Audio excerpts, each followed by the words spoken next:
Hello, and welcome back.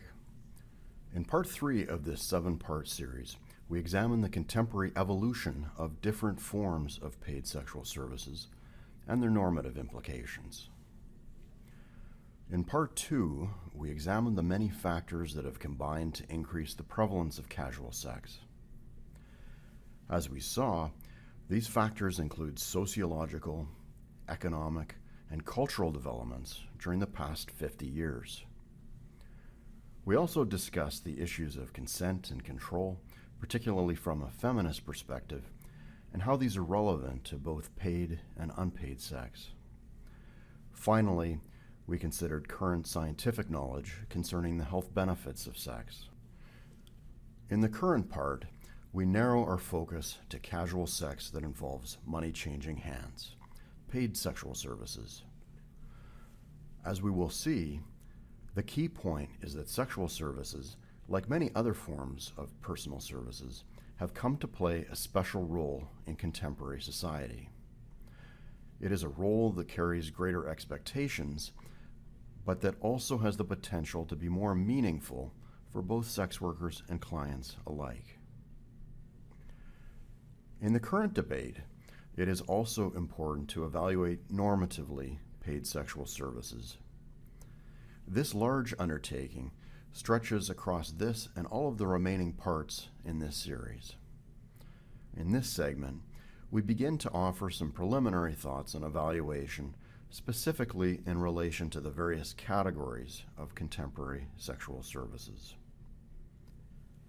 At the end of this segment, I'd like to engage you in a process of reflecting upon various types of sexual services. As society atomizes or fragments in family and work structures alike, many personal services are now offered commercially that were once provided domestically or communally. Paid sexual services take a multitude of forms with a range of normative implications. In some cases, they are incorporated alongside unrelated professional, educational, and entrepreneurial pursuits, and are pursued as much for their erotic appeal as for their financial benefits. Our image of sex work, the assumed form underlying many legal and ethical arguments, remains stuck in the pre-1990s, when street-based sex work accounted for a much larger proportion of paid sexual services than it does today. First, an acknowledgement. This segment relies heavily upon a singularly important academic field study of sex work, and I wish to acknowledge from the outset my heavy dependence on this outstanding work of theoretically minded ethnographic scholarship. The work is by Elizabeth Bernstein, and it's titled Temporarily Yours: Intimacy, Authenticity, and the Commerce of Sex, and it was published by the University of Chicago Press in 2007.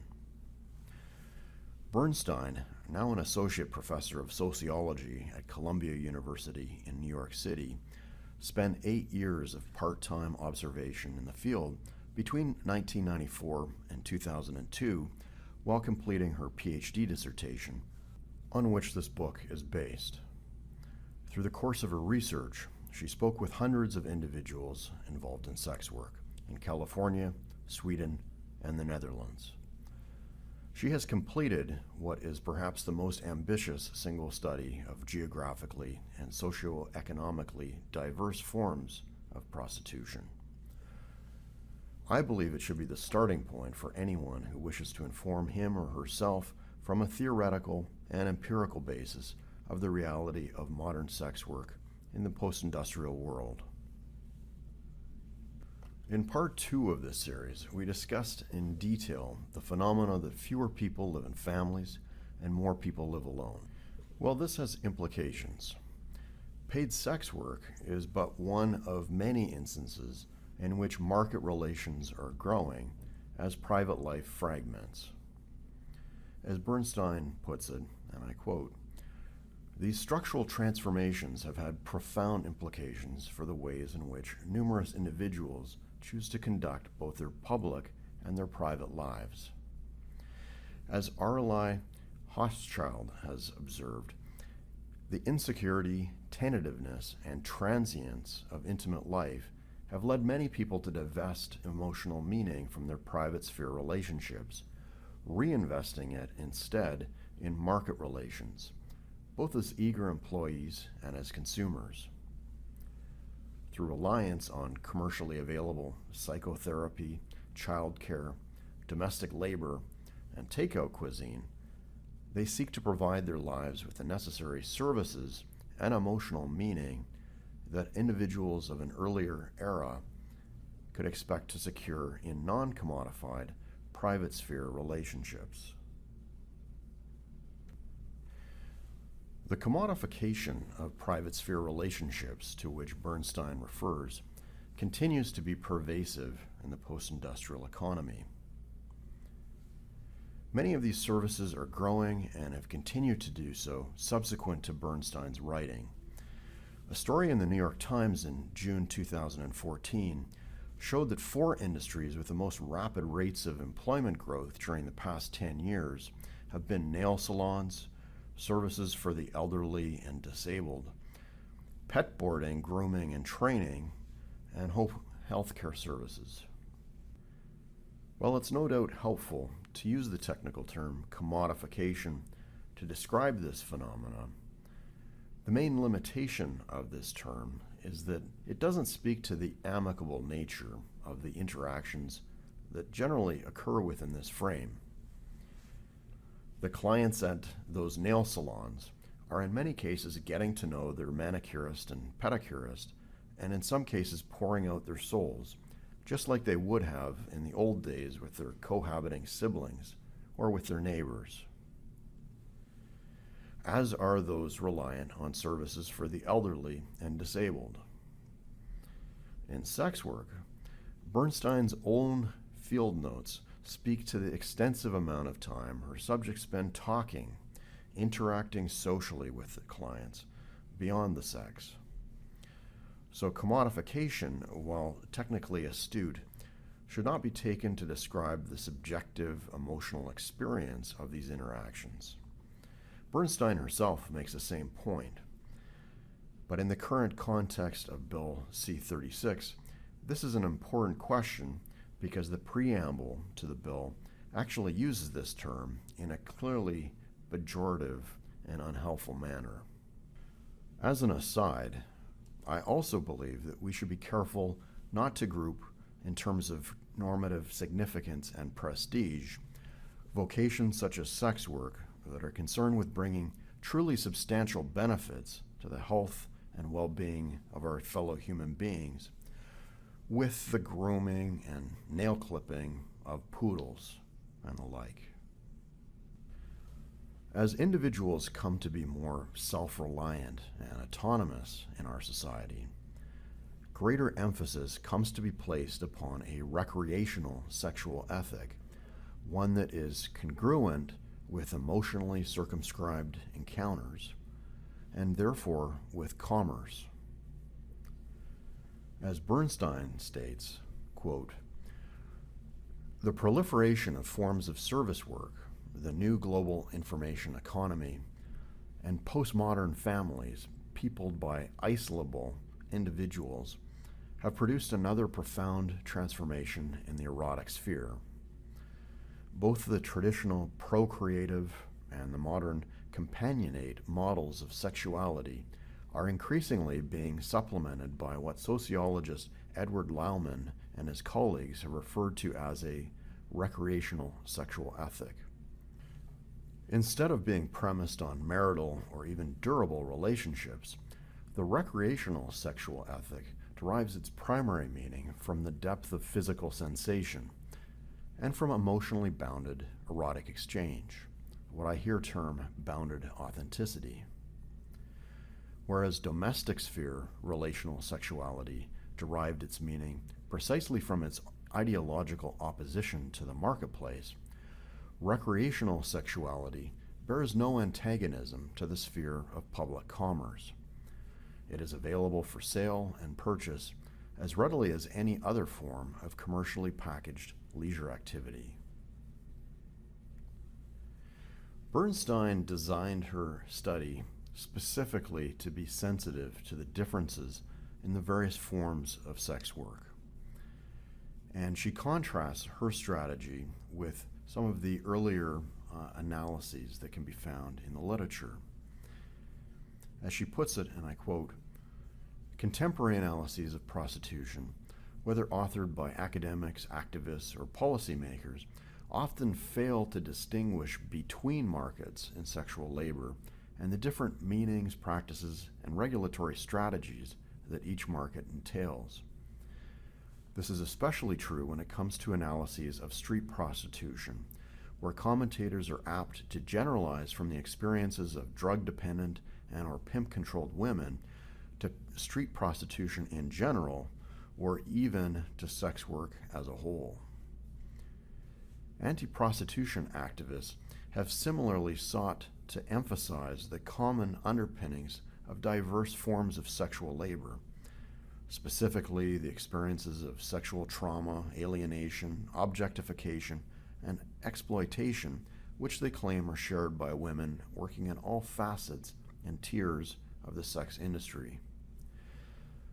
Only recently have some feminist scholars begun to tease out the distinctive empirical realities of particular sexual markets and to demonstrate the divergent meanings, motivations, and embodied practices that can adhere to the sale of sex across and within social spaces." End quote. Bernstein's research leads her to identify two primary paradigms of contemporary sex work. There is the modern industrial form of prostitution, and there's post-industrial sexual commerce.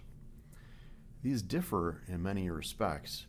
Here we'll highlight 5 different dimensions in which they can be differentiated.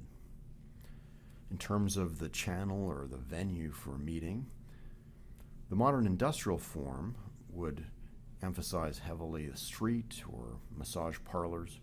The post-industrial form, online advertisements, or progressive establishments.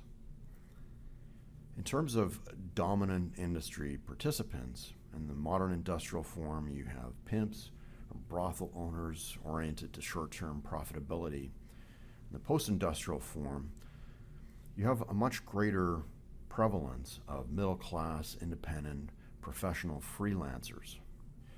Even what is provided differs between the two forms. In the modern industrial form, it is quick, anonymous sexual release. In the post-industrial form, it is transaction-bounded, genuine care and the potential for an authentic, albeit fleeting, interpersonal connection. The goal of screening differs. In the modern industrial form, folks are looking to avoid violent and deranged men. Post-industrial form, there is the hope to select more appealing men. And the subjective meaning of the work differs as well for providers. In the modern industrial form, it is cash for services rendered with a strict separation of personal and public selves. The post-industrial form features economic benefits plus, quote, fun, sexiness, pleasure, and freedom, and opportunities for personal growth. Bernstein sees an ethos of bounded authenticity, as noted, within a post-industrial, really a middle-class form of contemporary sex work. As she notes specifically with respect to that form, and I quote, "In post-industrial sexual commerce, emotional authenticity is incorporated explicitly into the economic contract. Sex workers from Coyote, which is a U.S. professional trade organization, aspire to a single self with no steadfast divisions between public and private erotic domains. Not incidentally, many of the members of Coyote that I met were unpartnered and without children, and the majority described themselves as non-monogamous, bisexual, and experimental. Many members espoused an ideology of sexual fluidity that enable them to serve as both sellers and occasional buyers of sexual services. Beyond Bernstein's fieldwork and our own cultural frames of reference, we can find other traditions of sex work. In modern China, a contemporary mistress culture reflects continuity with an historical pattern. An article published in the Daily Beast in mid-April 2014 discusses China's concubine culture. The article notes that it is so common for young women to be maintained on generous allowances by older, wealthy lovers that mistresses often choose to co-locate in the same apartment complexes. Of the nature of these relationships, the author observes, sex is a major vector in the relationships, but there are emotional attachments as well. May and her friends stay in touch with their uncles daily through messaging apps like WeChat. Some to it as an act to maintain the facade of emotional entanglement, but May thinks that most of the girls she knows do genuinely care about the men they see, even though the arrangements are motivated by financial hardship. Quote, "It's more than just sleeping with them. We go to nice restaurants and spend quiet evenings together, and they really share what's on their minds. They are just looking for the intimacy that they do not get elsewhere." Another example, closer to home, is bartered sex, as in the case of the Miss Travel travel dating site that has recently cropped up and claims to have hundreds of thousands of members. This site, essentially an online dating site for people that would like to plan trips, matches attractive travelers, presumably young, attractive women, with generous travelers, presumably predominantly men with sufficient resources to pay all of the expenses associated with a proposed trip. A blog entry on the site, titled "Be the Sexiest Travel Partner," makes it crystal clear that sex is absolutely a part of the overall proposition in such travel. We've briefly considered these last two divergent forms of sex work because, in addition to Bernstein's two paradigms, they bring us an awareness of the huge potential variety in forms of sex work. In truth, the social and physical organization, if it can be called that, in Canada of sex work, while it's correlated with our stage of economic development, it is also more contingently related to how the industry has been regulated and managed. This underlines that ultimately it all comes down to us, to our society, and to our policymakers to consider the full gamut of possibilities and to seek to ensure that the industry evolves in a direction that brings us the fewest negatives and the most positive consequences among the truly limitless range of forms and manifestations of sex work. We'll talk much more in a later segment about the range of work environments.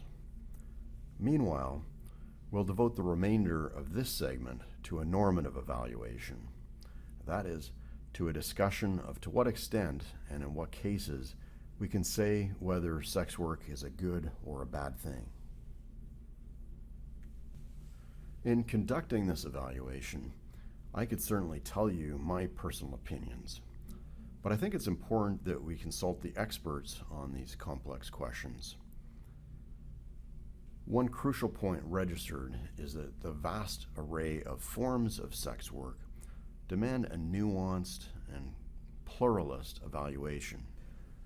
Bernstein, in Temporally Yours, cites another work entitled Moral Dilemmas of Feminism, in which the author of that work is, quote, "sharply critical of any single and unitary account of the social origins, evolution, and meaning of prostitution, whether condemnatory or romanticist."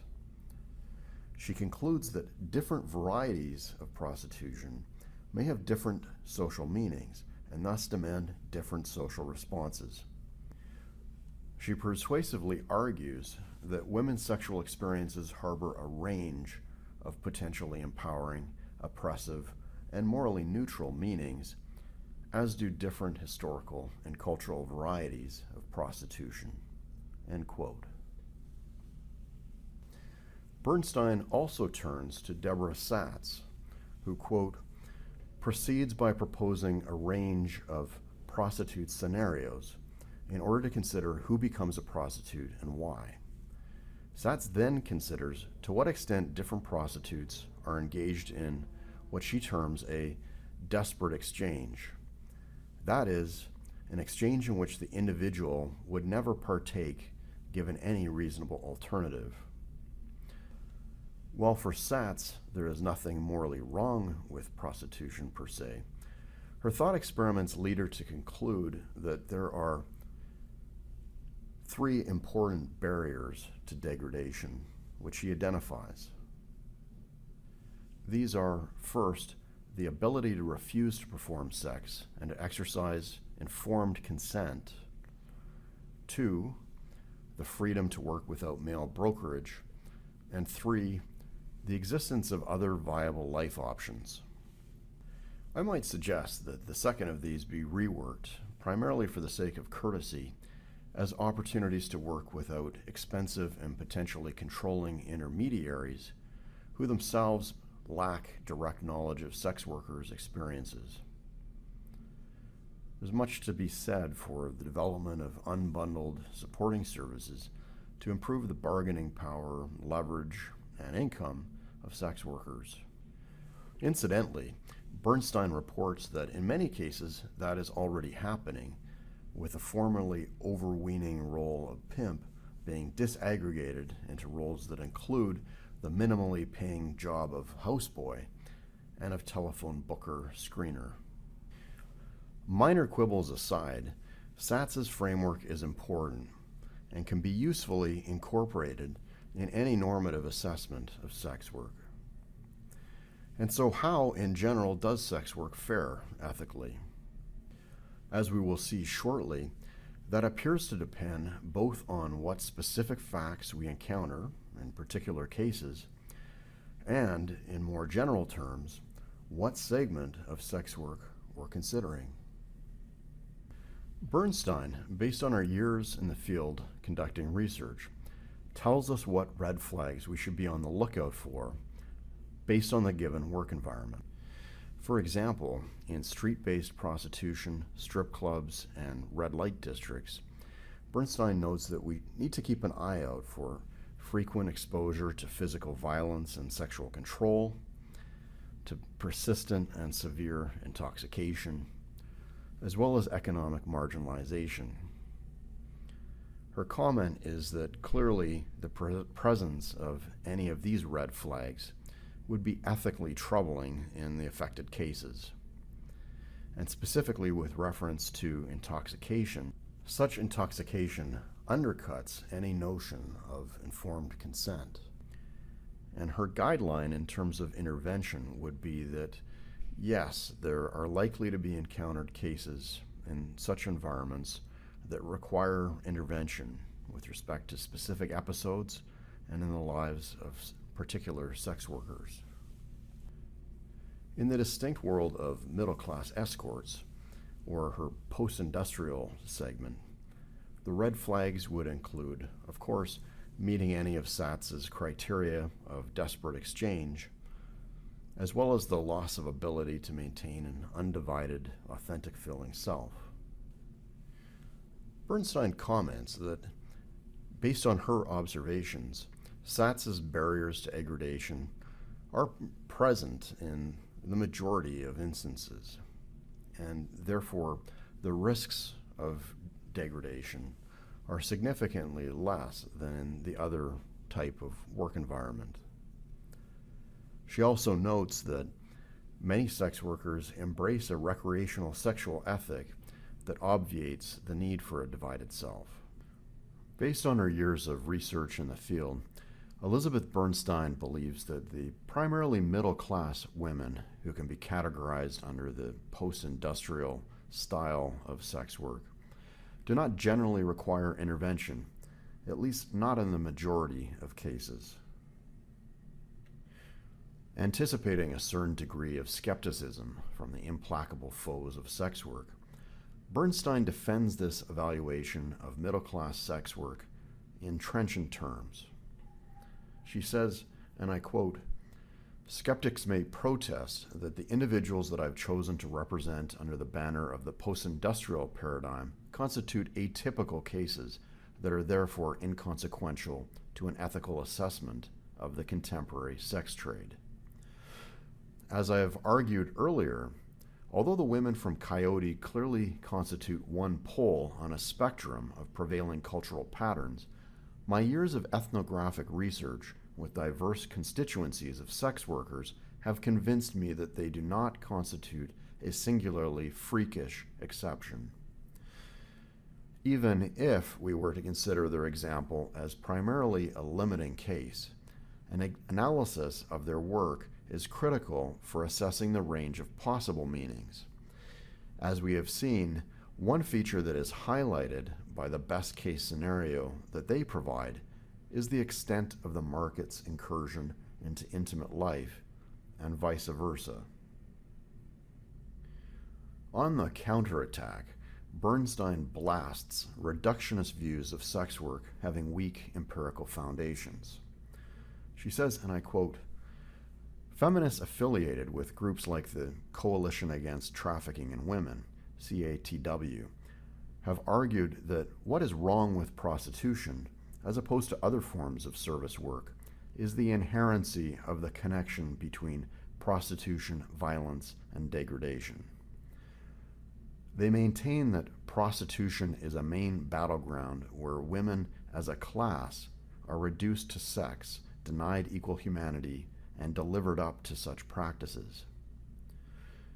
Whether or not these claims are capable of standing up to empirical scrutiny, a possibility rendered doubtful by my own and others' analyses of the diversity of lived experiences within the sex trade.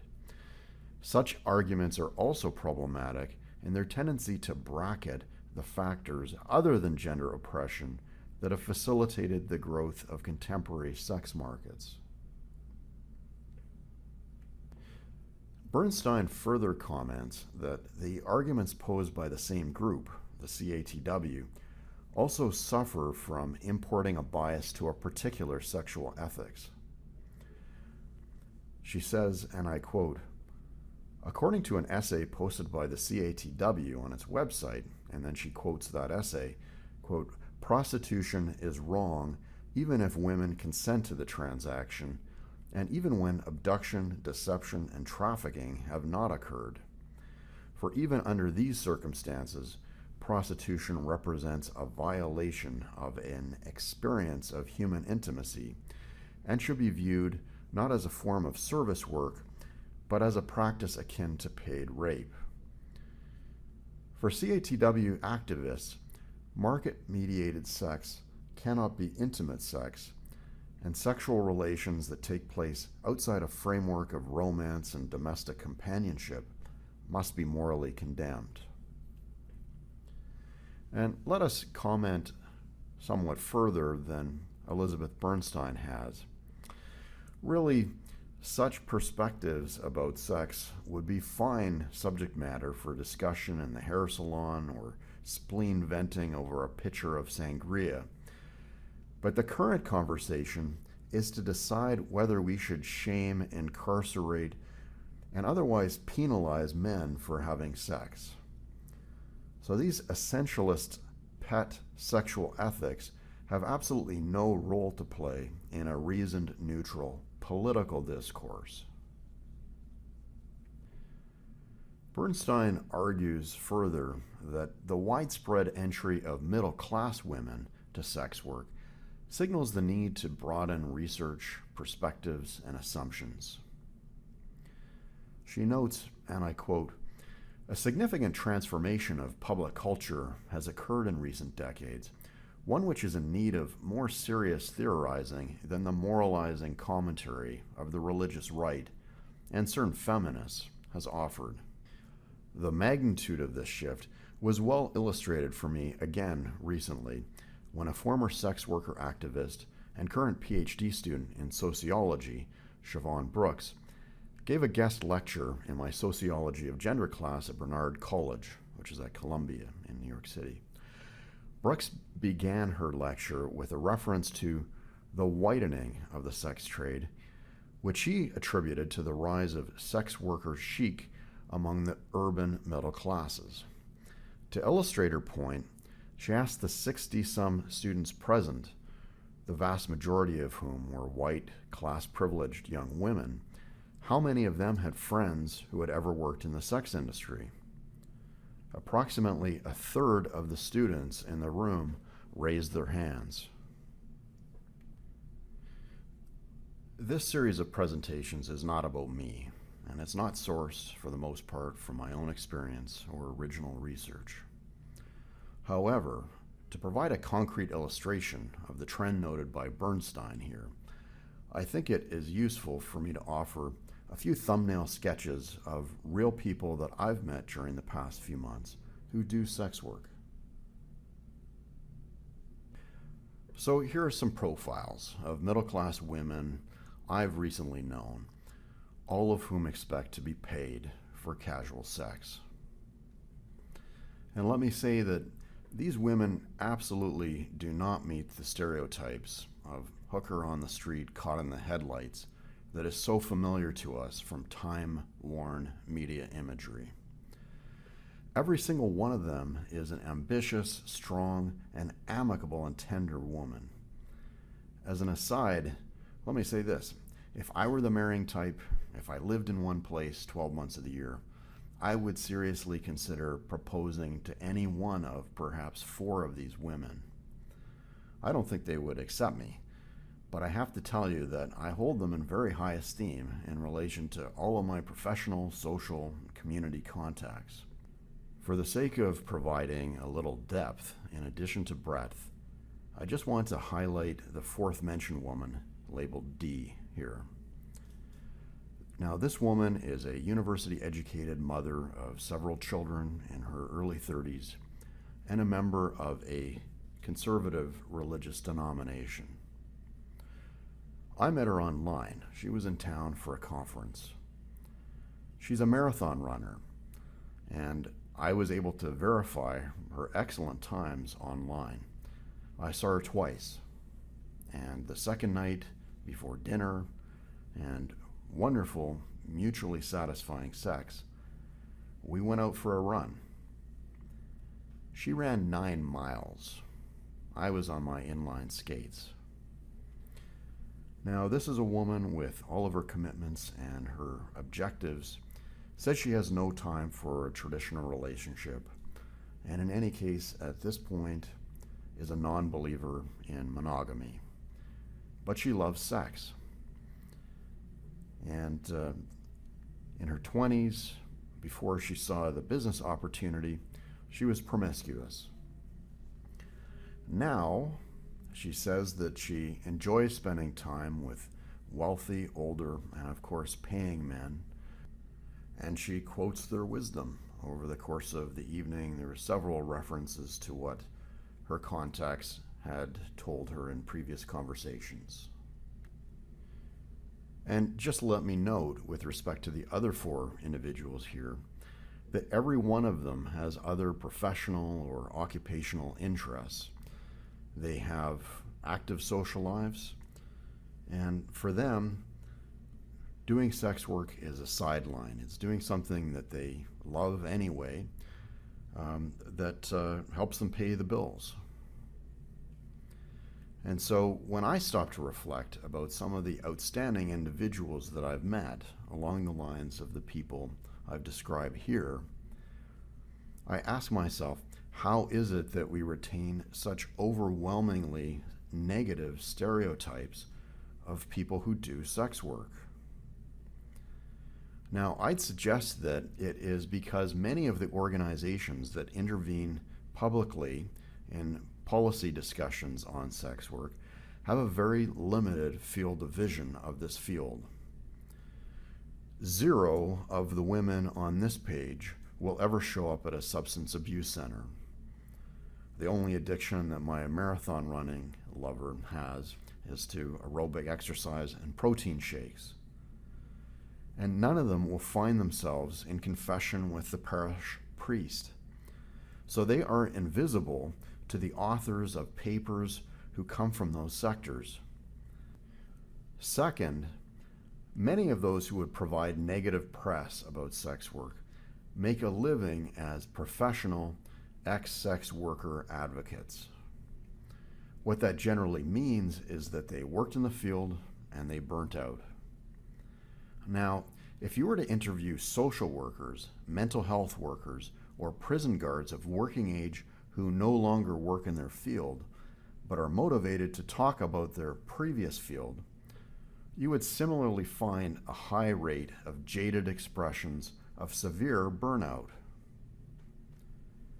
And there's a broader point here, because this is exactly why we need to be extremely attentive to the research design, the sampling strategy, and the voices heard when we look for perspectives on sex work.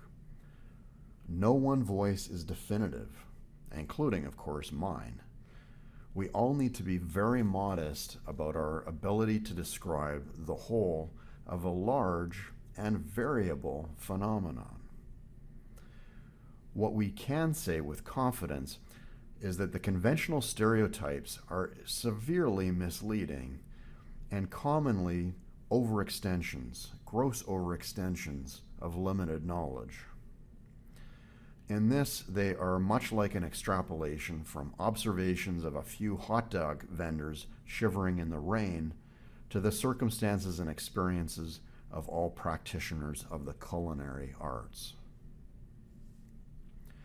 Until there are definitive, large-scale, well-designed quantitative studies of the sort that I'll propose in a later segment, Bernstein's research, based on numerous years in the field, working with sex workers from multiple environments, is authoritative and it's indispensable, and that's why we've relied so heavily upon it here.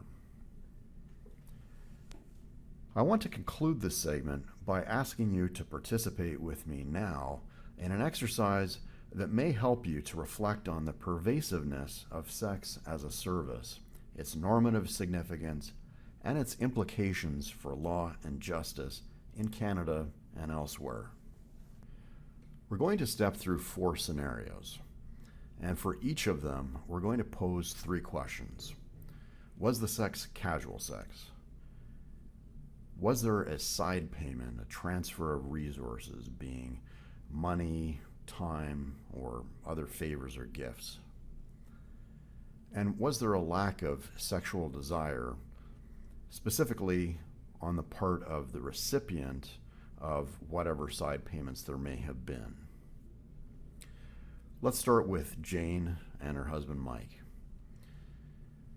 Jane and Mike were in bed one night, and Jane, at that moment, remembered that Mike, her rather homely husband of 8 years, had earlier changed the oil in her car at the end of a long week in which they'd contributed equally to the domestic economy. Remembering that, Jane reaches over and reciprocates his touch, despite that she would much prefer to sleep and that she had felt no desire for him and, in fact, no sexual interest generally in recent memory. So in this case, applying our 3 criteria, we can see that no, it wasn't casual sex, but yes, it did involve a side payment, and in particular, the favor that Mike did after all was said and done in a week in which they contributed equally to the domestic economy. And that there was indeed a lack of sexual desire on the part of Jane, the recipient of the favor. In the second scenario, we have Alan, who is somehow on the couch with a classmate whom he had met just 2 days previous. And now, earlier that evening, she had insisted on taking him to the steakhouse and paying what turned out to be a $150 bill to celebrate a final exam.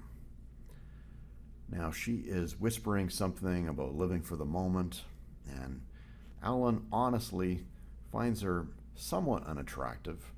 He doesn't see a future, and he's tired. However, he resolves to go with the flow that night out of respect for her magnanimous gesture. So in this case, the sex is casual, there has been a side payment, and there's also a lack of sexual desire on the part of the recipient of that side payment, Alan. In the third scenario, Anne is in the taxi, and she realizes how much she's looking forward to seeing John, a generous and capable lover, friend, and regular client of 8 months. Upon arrival at his house, she spies the usual envelope on the hallway sideboard, and they discuss the recent academic and social challenges of their respective children, whose names they both now know. They embrace, kiss, and have sex, and she's the first to come. Now, in this case, the sex is casual in the sense that there is no specific commitment to monogamy or a long-term future together. There is a side payment, but there isn't a lack of sexual desire on either side. And finally, in a fourth scenario, we have the same two individuals as in the previous scenario, Anne and John. It's 8 months earlier, and they're having their first sexual encounter early in her in-call shift at the 3-star hotel she's rented for the night. Afterwards, finding him an undemanding, courteous, and hygienic client, she compliments him and suggests that he call her again when she returns the following week. So, in this case, the sex was casual, it did involve a payment, and for whatever reason on this particular evening, there was a lack of sexual desire on Anne's part. So the questions I would pose for reflection based on these scenarios are: first, based on your own personal attitudes, values, and philosophy, rank your comfort level with the 4 scenarios. With which of them, if any, are you outright uncomfortable? Second, try to distill your reasons for any discomfort that you just noted in the form of a neutral, reasoned public political argument.